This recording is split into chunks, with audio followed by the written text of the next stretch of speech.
ఏమండి అప్పారావు గారు వెళ్ళేదేనండి? ఏ అప్పారావు అండి? ఏ అప్పారావు అండి? ఏ అప్పారావు అండి? ఏ అప్పారావు అండి? ఏ అప్పారావు అండి? ఏ అప్పారావు అండి? ఏ అప్పారావు అని అడుగుతున్నాను. ఏ అప్పారావునే అడుగుతున్నాను. ఓరి ఓం నమ శివాయ. ఏ అప్పారావు అండి? ఏ అప్పారావు అండి? నన్ను ఏడిపించకయ్యా ఓం నమ శివాయ. ఏ అప్పారావు అండి? ఏ అప్పారావు అండి? అయ్యో నేను చచ్చిపోతాను. అయ్యి బాబు ఇదేంటండి? ఇప్పుడు వెళ్ళారండి.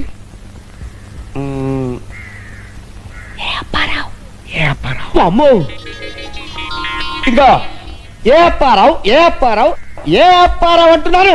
ఏ అప్పారావు? ఏ అప్పారావు? ఏ అప్పారావు అంటున్నారా? అలా డిసైడ్ అయిపోయారా? ఆ. సెకండ్ ఇవ్వండి. చచ్చిపోతా నేను చచ్చిపోతా బాబాయ్. ఊరేది విషమేది విషమేది రైలు కట్టేది రైలు కింద పెట్టా రైలు అయితే రైలు కింద పెట్టా. హాయ్ ఫ్రెండ్స్, నా వీడియోస్ నచ్చినట్టయితే ఒక లైక్ కొట్టి సబ్స్క్రైబ్ చేసుకోండి ప్లీజ్.